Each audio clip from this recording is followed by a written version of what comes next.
गुरु के आशीर्वाद से दिन ब दिन प्रगति होती गई। सब गुरु की कृपा से कुछ ही दिन में परिवर्तन आया। लेकिन सबका जीवन एक जैसा रहता नहीं, सुख दुख आते रहते हैं। कभी कभी ऐसा भी होता है, अचानक तकलीफें आ जाती हैं। अमरेली जिले में राजूला तालुके के पिपलाव बंदरगाह पर बहुत ही ऊंची कीमत में जमीन ली, अंदाजित 125 बीघा जमीन। उसमें शिवराम दास जी का 30% हिस्सा था। जमीन रखते ही मंदी आ गई और जमीन का व्यापार नहीं हो पाया। उसकी वजह से आर्थिक नुकसान हुआ, जिसकी असर देहगाम की स्थावर मिल्कत पर हुई। शिवराम दास सदा चिंतित रहते। शिवराम दास पीराणा सदगुरु के शरण में जाकर इस संकट से पार उतारो की प्रार्थना करने लगे। और ऐसे भी पीराण संस्था के साथ शिवराम दास लंबे समय से जुड़े हुए थे। त्योहारों में वे बार बार पीराणा जाते। अंगिया रुडाणी परिवार का समग्र सतपंथ समाज में बड़ा मान सम्मान था। पूज्य आद्य जगत गुरु श्री करशन दास को एक खास सद्गुण था कि समाज में यदि कोई दुखी हो तो वह उन्हें तुरंत मदद करते। जगत गुरु श्री ने शिवराम दास को पीराणा बुलाकर सारी हकीकत जानी। जगत गुरु श्री का हृदय बहुत ही द्रवित हुआ और आद्य जगत गुरु श्री सत्यवचनी और निखालस थे। सामने आए व्यक्ति का मन परखने की शक्ति थी। इसीलिए शिवराम दास जी के बारे में बिल्कुल ऐसा ही हुआ। उन्होंने देखा कि सचमुच शिवराम दास को आर्थिक मुश्किलों का सामना करना पड़ रहा है, तो वे बहुत दुखी हुए। सदगुरु ने मन से अंतःकरण से प्रार्थना की और शिवराम दास जी को कहा कि आप तुरंत पीराणा सेवा में आ जाएं। सदगुरु आपका कल्याण करेंगे और तुम्हारी प्रगति होगी। आद्य जगत गुरु ने अपनी करुणामय शक्ति से अनेकों के प्रारब्ध परिवर्तित किए। हृदय से शिवराम दास जी के लिए आशीर्वाद की बौछार हुई। शिवराम दास जी ने पूज्य आद्य जगत गुरु श्री के आदेश को शिरोधार्य कर उसी दिन से बिना वेतन पीराणा सेवा में जुड़ गए। पूज्य आद्य जगत गुरु श्री ने अपने सदगुरु के समाधि मंदिर की पूजा की जिम्मेदारी सौंपी। तन मन धन से वे सेवा करते रहे। इसी वजह से आद्य सदगुरु श्री करशन दास जी महाराज का उन्हें स्नेह और आशीर्वाद प्राप्त होता रहा। सेवा में जुड़ने के बाद उन्होंने अपने घर की तरफ देखा तक नहीं। एक तरफ शिवराम दास जी सेवा से जुटे रहे और दूसरी तरफ संत के आशीर्वाद से शिवराम दास जी के घर की प्रगति हुई। संत के आशीर्वाद से अपने प्रारब्ध भी बदल जाते हैं।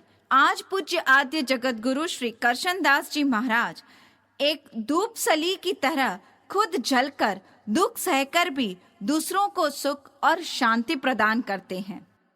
शिवराम दास जी प्रेरणापीठ सदगुरु की समाधि मंदिर में सेवा भाव से पुजारी बने। उसी समय दरमियान पूज्य आद्य जगत गुरु श्री करशन दास जी महाराज के आदेश और उनके आशीर्वाद से परम पूज्य योग तपोनिष्ठ संत श्री प्रेमदास बापू के साथ समग्र गुजरात, दक्षिण भारत और पूर्ण भारतवर्ष में प्रवास कर सत्संग, ध्यान योग शिविरों, संस्कार, संस्कृति और व्यसन मुक्ति अभियान के प्रचार प्रसार में उनका सहयोग रहा। खंभात में आद्य जगत गुरु के आदेश से सत्संग और महापूजा के कार्यक्रम में बार बार जाना होता।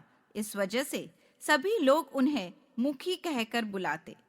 संस्कार, संस्कृति और व्यसन मुक्ति अभियान, सत्संग, ध्यान योग शिविर के कार्यक्रमों में परम पूज्य योग तपोनिष्ठ संत श्री प्रेमदास बापू के साथ मंडल में मुख्य शिवराम दास जी थे। वे समग्र कार्यक्रम का संचालन और आयोजन करते। शिवराम दास जी को आत्मज्ञान और आध्यात्मिक ज्ञान तो अपने गुरु के पास से मिला। मुखी श्री शिवराम दास प्रेरणा पीठ में सदगुरु के समाधि मंदिर में 10 वर्ष तक पुजारी के तौर पर सेवा करते रहे। परम पूज्य आद्य जगत गुरु श्री करशन दास जी महाराज के और सदगुरु श्री इमाम शाह महाराज के आशीर्वाद और आदेश से परम पूज्य योग तपोनिष्ठ संत श्री प्रेमदास बापू के साथ सत्संग, ध्यान योग शिविरों, संस्कार, संस्कृति और व्यसन मुक्ति जैसे कार्यक्रमों में साथ रहते और इसके अलावा परम पूज्य आद्य जगत गुरु श्री करशन दास जी महाराज के आदेश और आशीर्वाद से खंभात के उस स्थानक पर श्रावण एवं धनुर्मास तथा खंभात राणा समाज में बंदिश प्रवेश कर चुकी थी, उन्हें नाबूद करने के लिए कमर कस ली।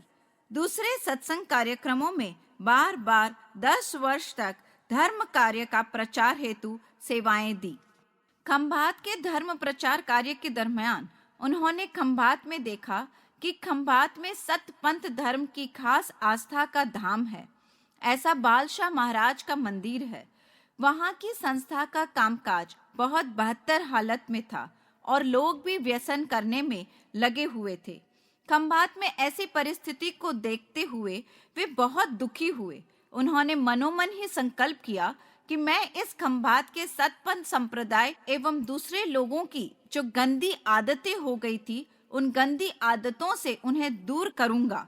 संत श्री रामदास बापू, परम पूज्य आद्य जगत गुरु श्री करशन दास जी महाराज और गुरु श्री इमाम शाह महाराज के आशीर्वाद लेकर खंभात के राणा समाज जो गंदी आदतों से फंस गए थे, उन्हें नाबूद करने के लिए उन्होंने अपनी कमर कस ली